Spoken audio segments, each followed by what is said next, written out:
For this invitation to address you on a Sunday morning, and thanks again to all for the warmth of reception.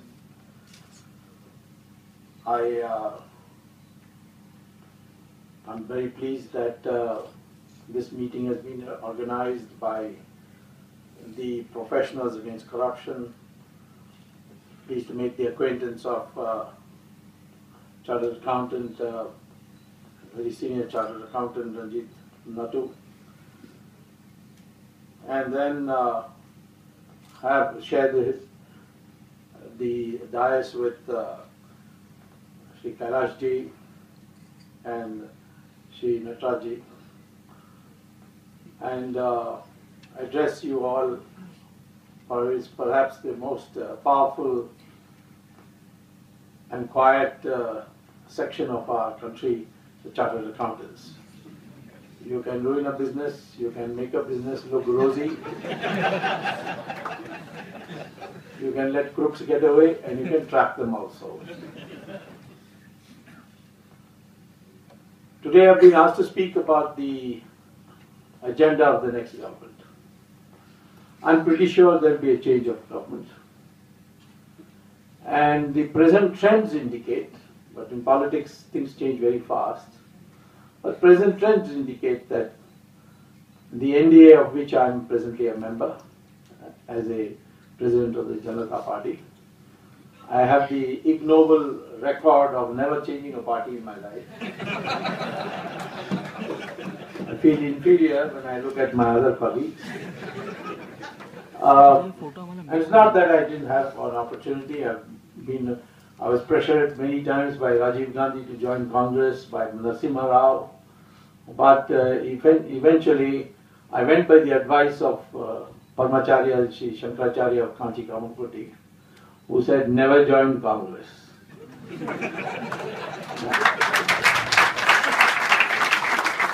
Because I was offered a high-powered ministry by both Rajiv and Narasimha Rao, and even after I telling him that I will not get this ministership, he said, no, you are not to join Congress, you don't know what lies ahead. Now I know what lies ahead. Because I have to battle with the Italians, and it is not an easy thing to do, particularly since the country is unaware of the threat from there.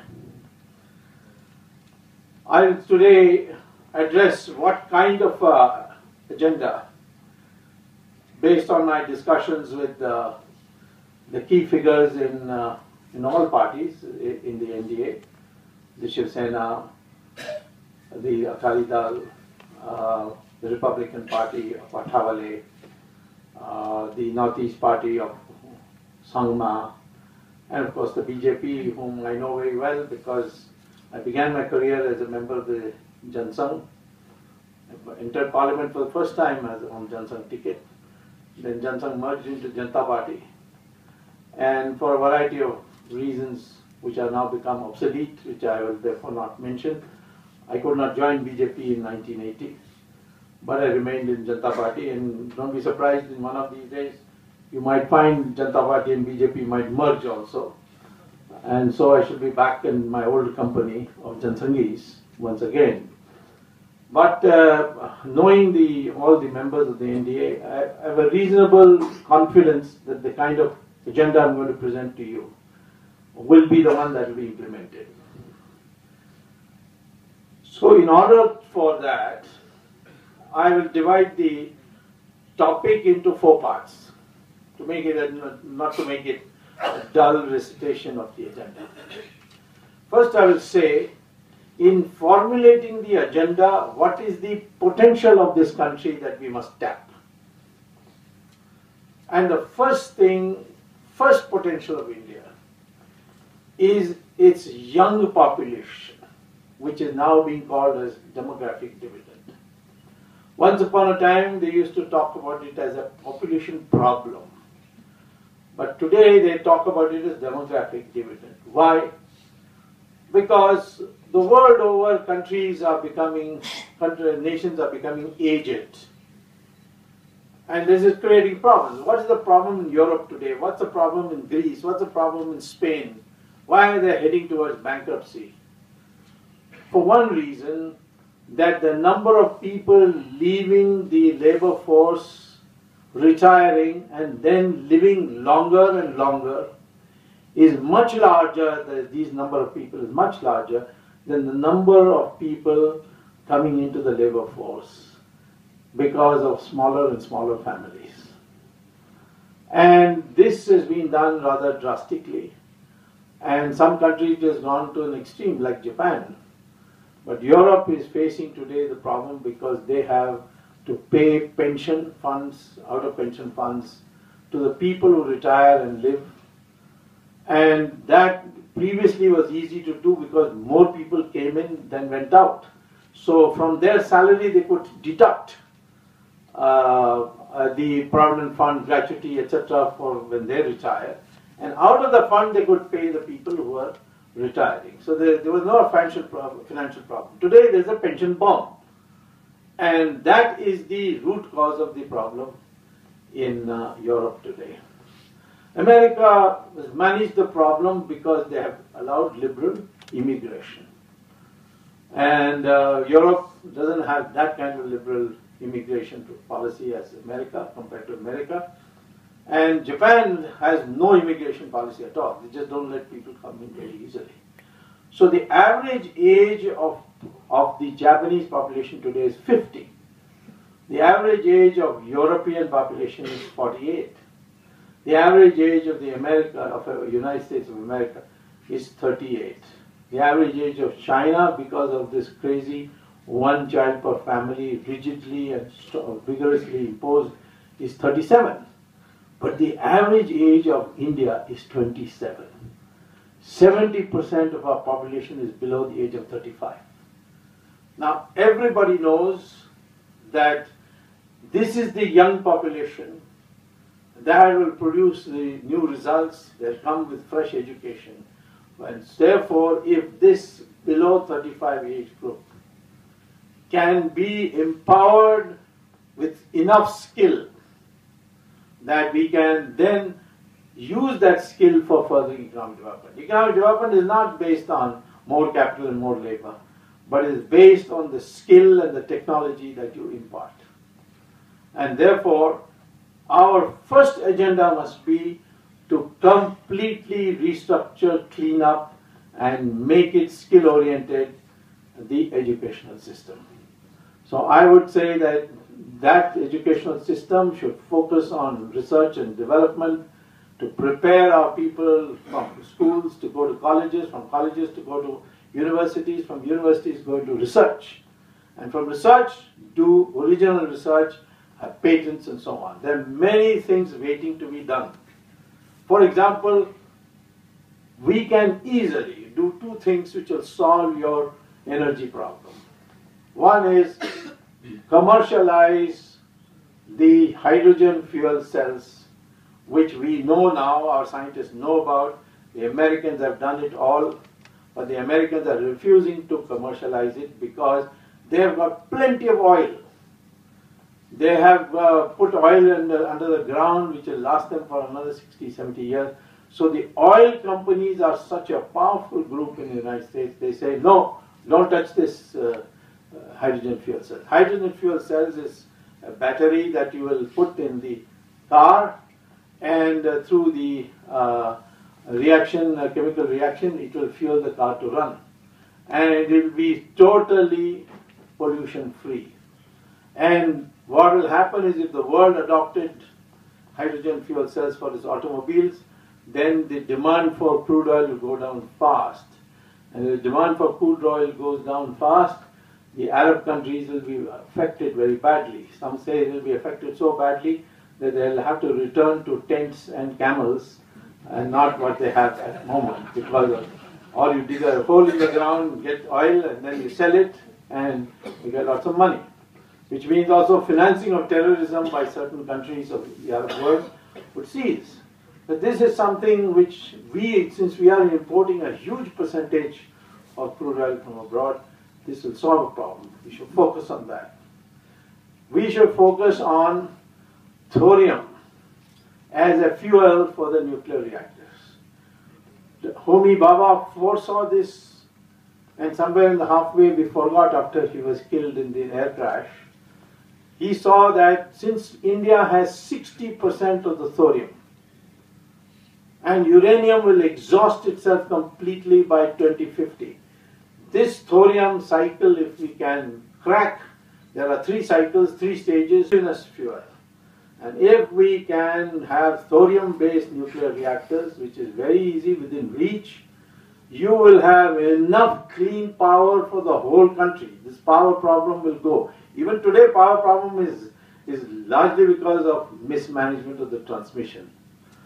If we clean up the transmission system, much of our power will go. This demand for free power by farmers is because they don't know how to manage this electricity. Don't know when it will come, when it will go. There's so much voltage fluctuation that their pumps get burnt out.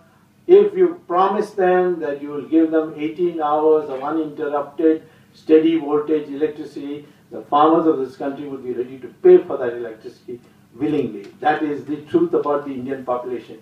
If you deliver on a product, they will pay. Without hesitation, they will pay. We've seen this in these new highways that have been built near Delhi, where world-class highway has been laid down from Delhi to Noida, Delhi to Agra, and people are willing to pay the toll there and use it because they're getting a quality product. So the way, therefore, is now agenda must focus on our strengths, the potentials. The potential is democratic dividend, educate our people, and do it where merit counts. Certainly there are sections, there is only one section in my opinion which deserves reservation. That section is that section of population which has imposed social disabilities. Who is that section? Which is that section which has imposed social disabilities? Scheduled castes and scheduled tribes.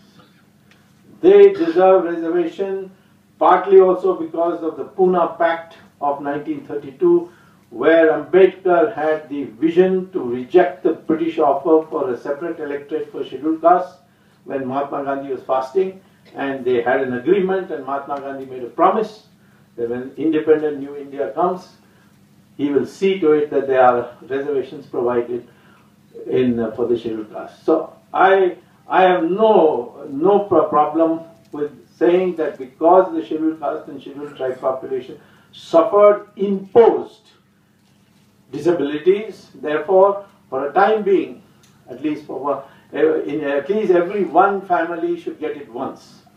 That kind of system, I'm in favor. But I'm surprised to see today this demand for Muslims and Christians to get reservation. What for? Muslims ruled this country for 800 years. They are ruling classes. And they were not very kind ruling classes, I can tell you. I don't want to recycle history here. And Christians ruled for 200 years under the British. Now, just because they're poor, we're going to have reservations for them too? Well, there are Brahmins who are poor, they're not asking for reservations. There are Kshatriyas who are poor, they're not asking for reservations. Reservation should be for nobody except for scheduled caste and scheduled tribe. Of course, in the fit of madness, VP Singh government even gave it to Yadavas and backwards and so on. We'll have to persuade them to give it up. I mean, we'll have to talk to the leaders of Yadavas and Kurmis and so on to say this is not good for you. And over a period of time we can get it back. But now we have given it, it's not easy to get it back. But no further. Education should be largely based on merit. That system has to come and they should be able to perform. Indians, in my opinion, are no different, no matter what caste they are, what region they are, because the DNA tests have shown this today, that we all Indians are the same. I am willing to take a bet that Raj Thakure's DNA and the UP Taxiwala's DNA is the same. If you are ready, if he is ready for a test, I can have it performed in the laboratory in Hyderabad to show that their DNA is the same. Either Raj Thakure came from UP or we are all one same people. Now, Therefore, whether there's all this talk of Aryans, Dravidians, North Indians, South Indians, all bogus, you see. It has no substance at all. So we must now develop our Indian population in this united way to make them think of themselves as Indians first, then only Tamils and Maharashtrians and etc. etc. That concept of Indian first has been done through the education system, and I think that patriotic feeling that we are one people, one nation, that has to be. By the way, also Muslims and Christians also DNA is the same as mine. There's no difference. They are all descendants of Hindus. And this is something, if they were to accept, it will make a lot of difference in uniting our people. So I would say item number 1 in our agenda should be the transformation of the mindset of our youth to think of themselves as patriotic Indians, as Indians first, empower them to think originally, empower them to think of taking risks in life, not play safe. You see, I have this bad experience at Harvard when I have students from 40 countries in my classes, and at the end of the class I used to ask the students, now that you are going to go into real life, what kind of career you're going to choose? There is one career where you take a risk and you become a billionaire. And it's also possible that you will end up flat on your face and on the street. Do you want that kind of career? Or you want a career where your salary will increase every year by 5%, and at the age of 60 you will get froud and fun, and you then use that to buy your flat and then watch television for the rest of your life? You want that kind of a career. So Americans would ask me, what's the probability I'll fall flat on my face and be on the street? Then we'll tell you which career we'll choose. But the Indian was 99.9% would say we want the second career of the steady, guaranteed increment in salary and provident fund at the end of it. So I used to tell the Indian students, why you want this career? It's just guaranteed poverty. So their answer, and their answer always was, at least it is guaranteed. That is what we are looking at. This craze for stability, you see, has to be taken out of our mind. We must become risk takers. Of course, calculated risks. But we must become risk takers. This mindset change, which the British changed very successfully to make us into bubbles, that has to go. Playing safe, taking the easy way, not disturbing the status quo. These are all bad habits we have acquired over the years, and we must now bring about a mindset change, this through the education system. Let me also tell you, one of our greatest potential is agriculture. I'm sorry to see the fate of farmers in Maharashtra where they're committing suicide. They can't get water. There's no shortage of water in the country. It's only a question of management. It's only a question of creating a water grid. If you can't get water in the coastal areas of Maharashtra, desalinate seawater. 100% of the water supply in Israel is from desalination. 100% of the water supply in Saudi Arabia is from desalination. 100% of the water supply in Dubai is from desalination. What's the difficulty? Desalination is known technology. And our friend the Israelis have the best of it. We can easily do it, but nobody bothers. And you see every year these pitiable sites, the photographs, I just saw this photograph of what the Rashtriya Sevak is doing through Jan Kalyan, where you see pitiful conditions of the farmers. And look at the potential of our agriculture. Number one, 12 months of the year, you can do agriculture in India. Can you do 12 months of the year agriculture in the United States? No. 5 months of the year is snow, so you can't do. Same thing with Europe. China also 3 months of the year you cannot do agriculture because of bitter winter. But India, 12 months of the year you can. You can grow 3 crops a year. But we are only on 25% of the land we are growing more than 1 crop. Leave alone 3 crops. Most of our land is not cultivated for more than 1 crop. It's such a waste of land. The yield per acre of the Indian crops is the lowest in the world. Even cotton is higher, it's 3 times higher in Egypt, which is all sand area. But despite being such a low yield, our agriculture prices are the lowest in the world, internationally if you compare. You compare the price of rice with India and South Africa and Japan, you'll find that their prices are 7 times higher. 7 times higher than ours. Take the price of milk. Our emaciated cows give milk, and how much is it sold? The same milk is sold in Europe 15 times the price. Why can't we export these things? And there won't be a shortage in the country if you feed if you give your agriculture all the water and fertilizer, etc., etc.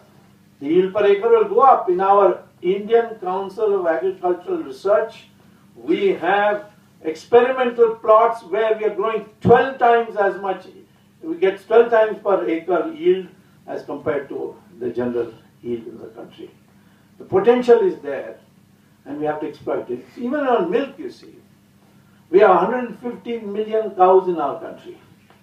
Some of them you can see them on the street also. So many cows we have. And the average yield of an Indian cow is 200 liters per year.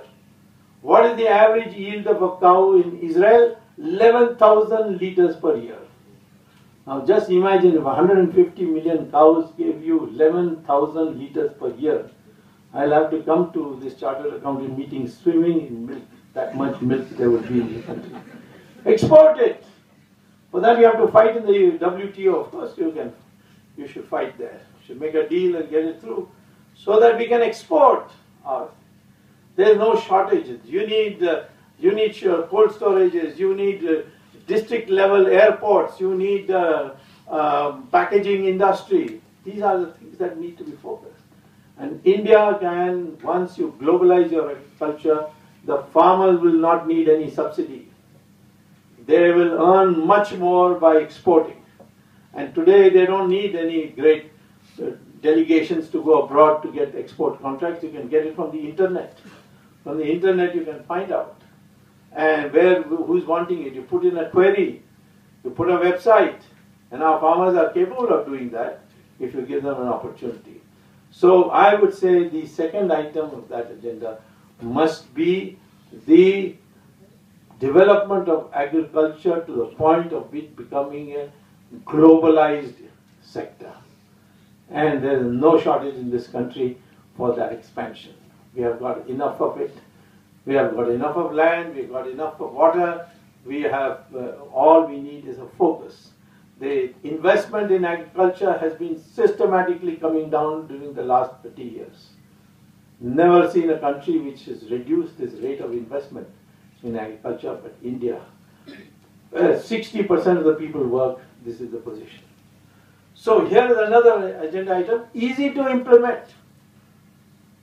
Then you have all kinds of other opportunities. You know what is the thing that propelled China? The growth machine of China was that they imported semi-processed goods from East Asia, Japan, Taiwan, Singapore, all these places, added value, and then exported to the West, Europe and United States. Why did these East Asian nations send these semi-processed goods to China? Because previously they were sending it directly, fully processed, but now the labor had become expensive. They found Chinese labor cheap, like in Shenzhen and places like that. So they said, we will process it there and then send it out. Lenovo TV, a Lenovo laptop, it is not made in China, it's made in Taiwan. But the chap is of made in China. The only company which said that we will not accept made in China is Apple. So your iPhone is 90% made in China. But the Americans said no, the Apple company said no, we will put made in USA with assistance from China. Otherwise, 90% of the products you see all over the world is not made in China. It is semi-processed goods from East Asia with the value is added. If you look at the Chinese trade figures, you'll find China has a deficit of trade or deficit of balance of payments with East Asia. But it has a much bigger surplus of trade with the Western countries. So that surplus wipes out this deficit, and their foreign exchange going by leaps and bounds, and all the employment generation is done by foreign investment through companies which add to the value of goods coming from there. Why can't we Indians tell these East Asian countries, you come in through India, our labor is cheaper? So first they will say, what about your hassles? Can we get land? How many politicians we have to bribe? Your roads have got potholes in them. Your ports take 1 week to turn a ship around, when in Singapore it is done in 7 hours. So the inefficiency of India is responsible. These are rectifiable inefficiencies. Build your infrastructure in such a way that it becomes world class, and you'll see that these East Asians will come via India and go. They would prefer India because you've got a court system, our patent laws are stronger. But because of these hassles, they don't want to come. So that should be on our agenda, and that will finish China, I'm telling you. If you really want to defeat China, there are only two ways. One is destroy their export trade to the West by attracting the East Asian semi-processed food to your country. The second thing is work with Indonesia to control Malacca Strait. 90% of Chinese trade goes through that. And tell the Chinese, you do any funny business, we'll close down that, just like Suez Canal. But we are not taught these ways. We are not taught our potentials or strengths. So therefore, these are the three things I would do in the economic sphere, where it will be part of the agenda. But there are obstacles that we have to overcome. These obstacles are sometimes created obstacles. One of the first things they'll say is, where are the resources for this all going to come from? What is the shortage of resources in this country? I want to know. What is the total tax bill in our central budget? 5 lakh crore rupees. What is the total subsidy bill in our central budget? 2 lakh crore rupees. Well, suppose you had auctioned 2G spectrums in 2008. How much extra would you have got? 1,76,000 crores. Almost the subsidy bill covered. If you had auctioned the coal blocks which you gave away free to ministers and their relatives, how much would you have got? 11 lakh crore rupees. What if you had auctioned the oil fields of Krishna Godavari instead of giving it away free to the Ambanis? You would have got 24 lakh crore rupees. What if you bring back all the money of India which is in illegal foreign banks? There's a way of doing it. I can tell you what that easy way is, which this government will not do, obviously. You can't expect them to cut their own nose. If you were to bring back all the money that is there in foreign illegal banks, you will get 70 lakh crore rupees.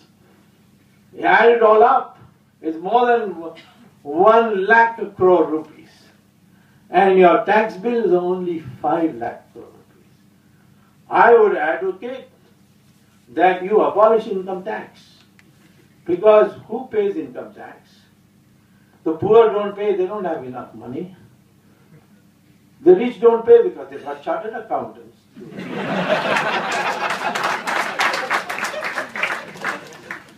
It's the middle class who pays. And you abolish it.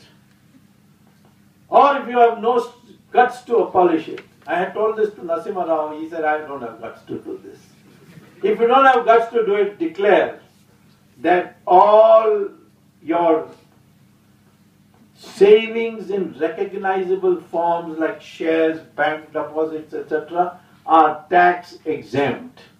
That is tax deductible, not tax exempt, tax deductible. That is, from your income you subtract. I have so much shares, I have so much deposits, I have so many bonds. All these you subtract. And on the residual, which is the consumption, you impose a tax. You do that, that's not 100% of my way, but I would, if I were in charge of the finance ministry, I can tell you the first thing I will do is abolish income tax. I will send the CRP and put a lock on the income tax department and tell all the officers, stay at home, we'll send you your office, we'll send you a salary, don't worry. This is the most corrupting department of our country today. Corruption started there. Indirect taxes, rank them commodities by contribution.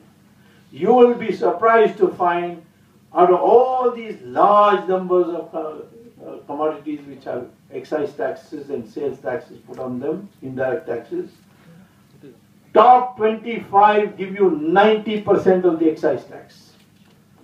Put only on these top 24. Remove it from all the others.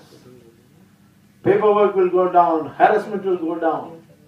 And then, I am fully in sympathy with your shopkeepers who have closed down your shop and caused you all this misery of no vegetables. They will be so harassed by this new system that has come in.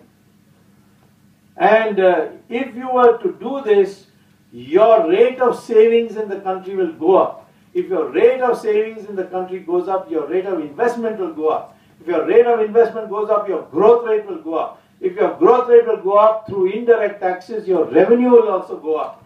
And that I have calculated shows will be more than you will lose by abolishing income tax. This is called Laffer's curve in America. They found that the more tax exemptions they gave, the higher became the revenue.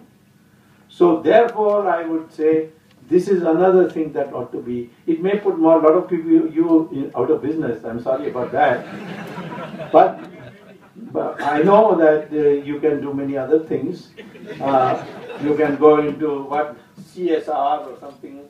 That is what social social accounting something. Yeah, corporate social. Yeah. So there are many things that you can do because you have a very wide field open, and instead of being all the time worrying which should be put in a contingency account so that it is hidden from the eyes of everybody and how to show a bogus profit, instead of getting into that situation, you can do these more socially oriented things. So I would say this is another great item for an agenda which we need to bring about. There are some risks also. And these risks, one of the biggest risks we have that can destabilize everything is corruption. Corruption has 5 different ways it affects your economy. Number 1, corruption gives you substandard products. You bring out a tender, the minister and the substandard fellow, the fellow can't compete in the tender. He makes a deal, and then he gets the tender, and then he puts substandard material. One rainfall, the road is gone. We build the best roads in the world. Why can't we build it in India? We built the best roads in Malaysia. When Bush landed his troops in Basra in Iraq, and then by road he went to Baghdad, his army went to Baghdad. Bush said at the end of it, whatever I must say about Saddam, that scoundrel that he is, but he built very good roads. But Saddam did not build those roads. They were built by Indian engineers. They built those roads in Iraq. They built it in Nigeria. We are doing extremely well. You see, our automobile ancillaries are winning Deming Prize in Japan every year. How is that possible? Because there you have to meet those standards. So our people perform. Our software companies today are the best in the world. There's a ranking called CMMSEI ranking of 1 to 5. And in the 1 to 5, we have the maximum. We have got 35 companies who have qualified with rank 5. United States, only 15 companies are qualified. China was 0 till last year. Only 1 company now is there. We have no problem producing when the standards are high, when the competition is fair. And we have demonstrated it. So I don't understand why we can't do it within our own country. Because of corruption we can't do. Second thing is corruption distorts your investment priorities. Today 70% of our investment is going directly or indirectly to sustain luxury consumption. Because what do you do with your black money? Some of it you send abroad. Some of it you here build big bungalows with all kinds of marbles and gadgets and so on. And so the rate of profit of luxury goods starts going up. Comparison to the ordinary man's, what is called as wage goods in economics, like chappals or cloth or so on, these things, their rate of return is by relation, relatively, is much lower than the rate of return for luxury goods. So investment starts coming out of these essential sectors and going into this luxury sector. 70% of our investment is today going to indirectly or directly to luxury goods sector. Then artificial inflation.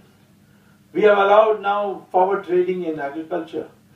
These industrial houses go to the wholesale market and with cash in their hand, it's all black money, and give it to the farmers, buy up the whole thing, put it in cold storage, artificial shortage created, and boom, goes up the prices.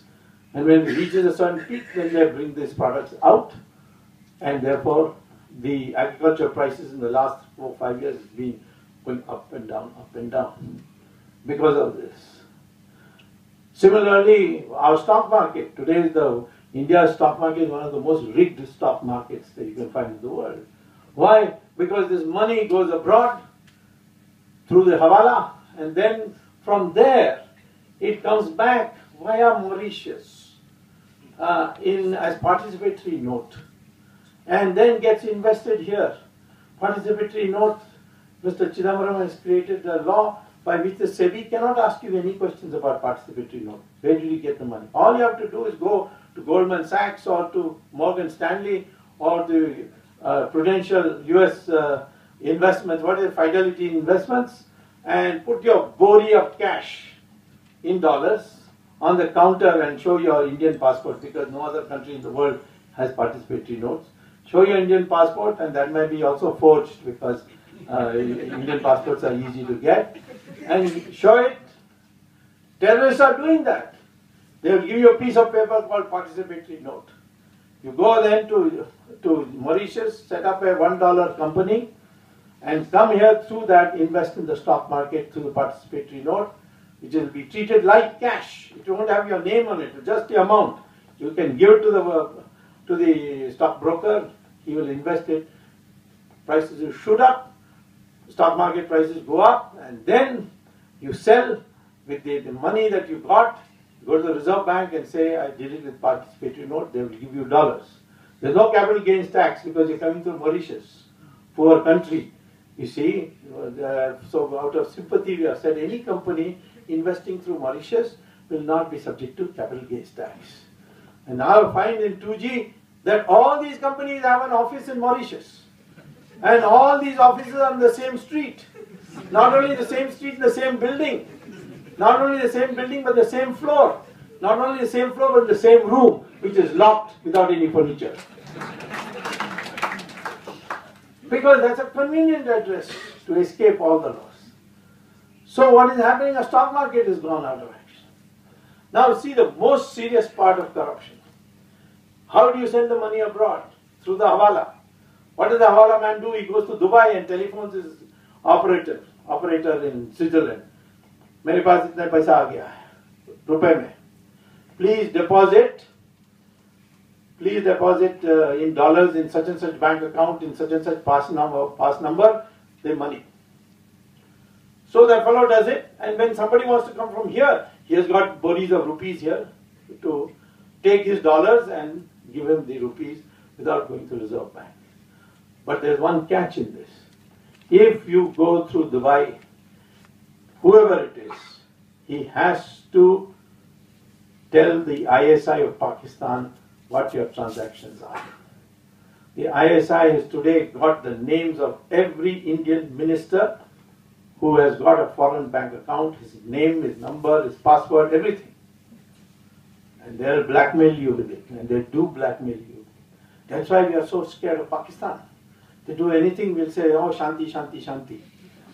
Well, we are not going to get Shanti very long, I'm telling you. We are going to have a war with Pakistan soon when the Taliban takes over. That's one of the big risks that we face. We better prepare, but our leaders, they name of Pakistan, they start shivering.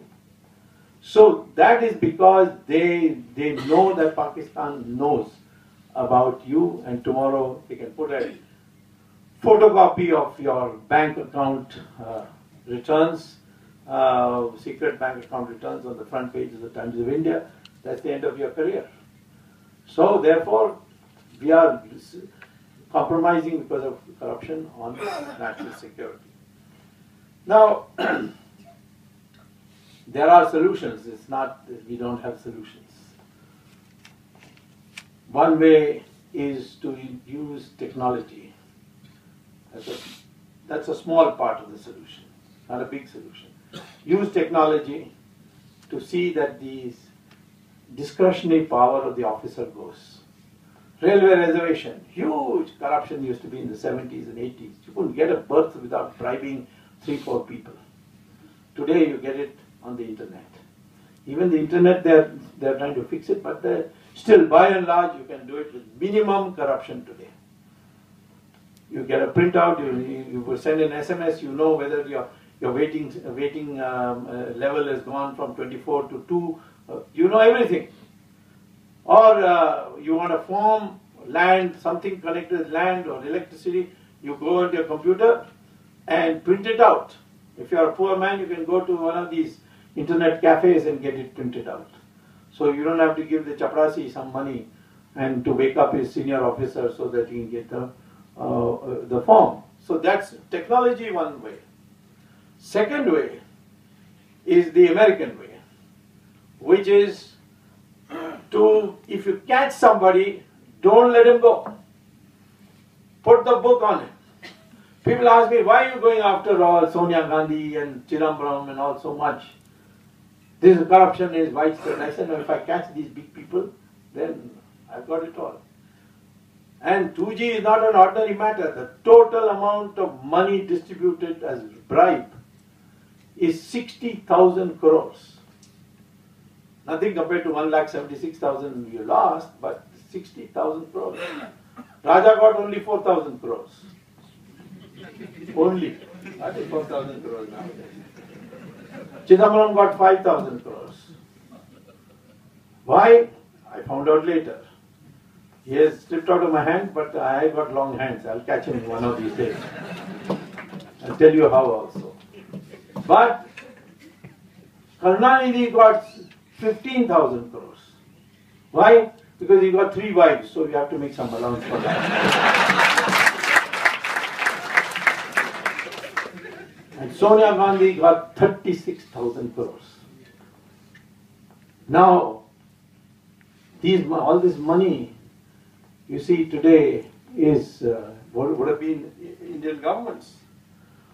If you catch these people, then you will have a very salutary effect. And the Americans do that. There was Martha Stewart, the most loved and respected, socialite there was, who was famous for all those recipes she used to give on television. Perfectly honest person. Only mistake she made, she overheard in a party that such and such company was going to fold up. She went home and called up the stockbroker and said, listen, this company, I have these shares, you better sell it tomorrow. So next day he sold it. All of it he sold it. 4 days later the company collapsed. So the American Security and Exchange Commission people started looking at who are the ones who sold a day, 2 days, 3 days, 4 days or 5 days before the collapse of the company. And they found Martha Stewart's name. And then they prosecuted her. Sent her to 6 months of rigorous imprisonment. For what? She didn't commit any crime as such by our standards. She only in a party heard. And they said, no, you have used this insider trading. And as a consequence, she spent 6 months. I asked the Americans, why have you been so tough with her? They said, unless we catch the big people and put them through hell, others will not be frightened and think that, doing corruption is a dangerous thing. And they did it with one of my former students from IIT, Rajat Gupta, a brilliant student. I recommended him to Harvard. He got an MBA from Harvard, rose to the top, became the chairman of the Goldman Sachs.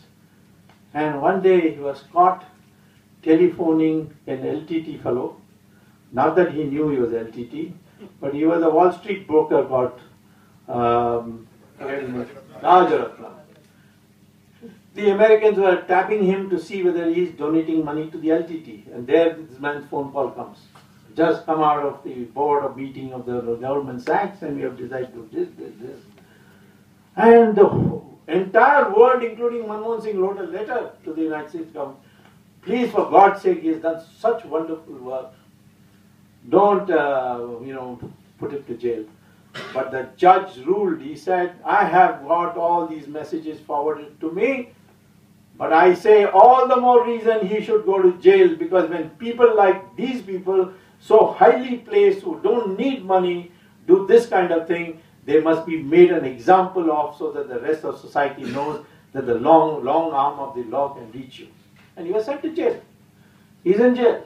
But here, Sunil Dutt, bichara, he acted as Gandhi, so he must be as good as Gandhi. What is our country coming to? We have not been able to hang the people who killed Rajiv Gandhi. The widow writes to the president saying, no, they should not be given capital punishment. Why? I didn't see that widow writing when Satwant Singh was to be hanged. Or I didn't see Jawaharlal Nehru saying that Godse should be forgiven. Why should this widow write, Sonia Gandhi write to the president, that the killers of Rajiv Gandhi should be not given death sentence? But in our country, these things are happening. It's a soft society. And that is the biggest risk we have today. Anything can derail this country in no time. We are growing at 9%. Our collapse was not due to the American banking collapse, because our banks were in perfect shape, thanks to Mr. Reddy, who was governor at that time, and it was very well monitored. It did not have overexposure to the property field. So our thing collapsed only because this money which had come in through participatory notes suddenly pulled out and went to the bond market in America. And that's what the collapse of the stock market caused this crisis for us. So I am saying that you catch somebody, then don't let him go. If he's big, the bigger he is, the harder you must be. Then it can be done. For that, you need some toughness in your leaders. Finally, the final cure, I said the first cure is technological, second cure is American, third cure is Hindu. What is the Hindu cure? The Hindu cure was first entered my brain when I went as a student to Harvard. And my classmate, an American, asked me, whether, he said, can I ask you an uncomfortable question? I said, yes, go ahead. He said, why you Indians followed Mahatma Gandhi as your leader? I said, why? What's wrong? He said, the man is not even properly dressed. How can you have a leader who is not properly dressed? So I said, in your country, leaders have to be properly dressed? He said, of course. They must wear the best suits, they must have shining shoes. In fact, when Nixon had a debate with Kennedy and he came without shaving his beard, the 5 o'clock shadow is called, and he lost the election because of that. Then I thought about it, that when you see the Pope, he's dressed in the fineries of satin, and he has got a cap full of jewels, he's got diamond necklace, ruby necklace, all this around him. But in our country, we have Jayaprakash Narayan, totally simply dressed. We have Mahatma Gandhi, who is half naked, you see, and we see our spiritual leaders. Baba Ramdev, he has got just one Bhagwa Kapda. We got Parmacharya, He used to also have just the Bhagwan Kapra. And you see all these sadhus, sannyasis, genuine ones, not all swamis are sadhus, you know, including myself. But you see our prominent gurus, dharmic gurus, you find them so simply dressed. Because we built a society, not structured it on the basis of money.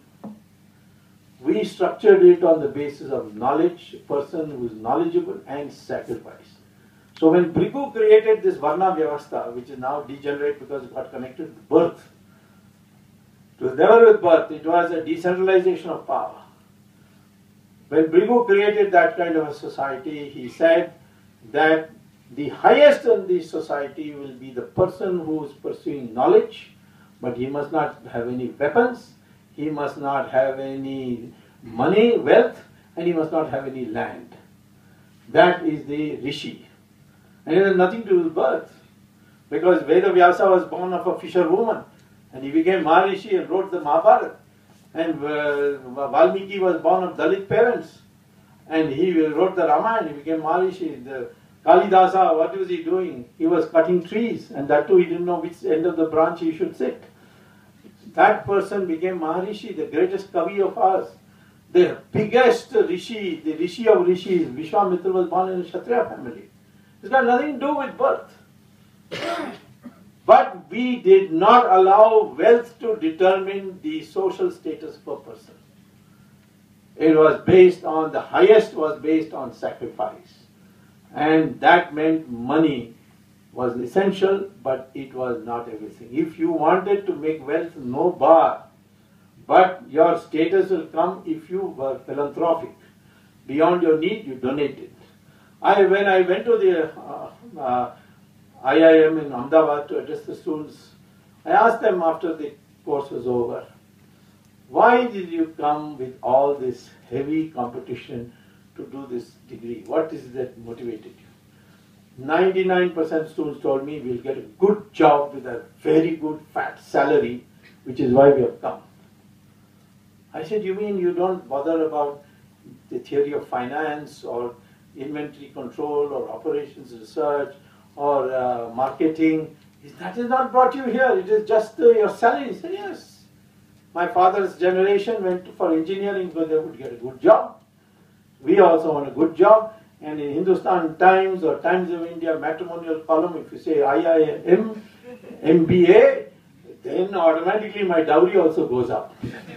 So this society now is becoming one-dimensional. We were never like that. Our Sanatan Dharma never opposed or disapproved of making money. But there was a balance. There was a certain spiritual attainment that is to be attained. And that is this balance between material progress and spiritual advancement. That is what has kept our society alive for so long. And that today the Americans realize. Go to Sri Ravi Shankar's ashram, you'll see lots and lots of foreigners. In fact, 2/3 of them there are foreigners, rich foreigners. Why do they come? Their most famous actress, Julia Roberts, she came for a shooting to India. And after shooting, she said, I want to meet so-and-so, Swamiji. They took her to meet him. She said, I have come here because I'm unhappy. I have millions of dollars. I have got so many Oscars, but I'm not happy. Please tell me how to be happy. So he said, you stay here a week, I'll teach you certain things. She stayed for a week, and she was transformed within a week. Because he taught her pranayam, he taught her Gita, he taught her so many things. When she went back to America, this is about 3 years ago, you can see it in Google anytime you want. She held a press conference with her husband on the side and 2 children on this side. And she said, I went to India and learned how to become happy, and therefore from today onwards I and my family have all become Hindus. And she today is a practicing Hindu. We have forgotten what Hinduism is. We never knew that yoga is good till America took to yoga. Soon we will take to Hinduism because the Americans have taken to Hinduism. But this is the greatness of this society, the stability of this society is this. This is the long-term solution. This craze for money, this greed. Rajat Gupta's family informed me the only reason what he did was he wanted to be the richest Indian abroad. What a goal! He had plenty of money and he had world fame. And he threw it all away because of this greed to be the richest Indian in the world. That must go. And that is the long-term solution to corruption. So I would say that if you have one of the agendas for the government should be that we should impart spiritual education as part of our overall education. And that is the way we can build our society. I will say one word in parting and then conclude my speech. We are today heading for a war with Pakistan because Taliban is now increasing in strength. You'll see it in the election results. Taliban takes over, the Americans will buzz off from Afghanistan. They haven't got the stomach for so many people to be killed of their soldiers. Afghanistan will go. Taliban has announced that India is an unfinished chapter of Islamic history. Now, what does he mean by that? He means that when Iran was Zoroastrian, Islam conquered it within 15 years with all the butchery. They made it 100% Muslim. Neighboring Mesopotamia and Babylon, which later became Iraq, in 17 years they converted it to 100% Muslim. In Egypt, in 21 years they converted it all to 100% Muslim. The Christians converted Europe in 50 years to 100% Christian. And India, 800 years of Islamic rule, 200 years of Christian rule, and you're still 83%. No, you people don't have any sense at all. Others have converted much faster. You're still not converted. That's why he calls it the unfinished chapter of Islamic history. And they will attack you. You better be ready. And for that you need a government which is not blackmailable by Pakistan. And that is the biggest risk I see facing India, the attack to its integrity, attack to its sovereignty by the militant, terrorist Islamic forces which will gather state power with nuclear weapons in Pakistan and Afghanistan. So we now need a new kind of an Indian who is what I call as the Virat Hindustani, who must be able to say, I'm ready to make the sacrifice and see that India regains its place in the world and achieves its destiny. Thank you very much.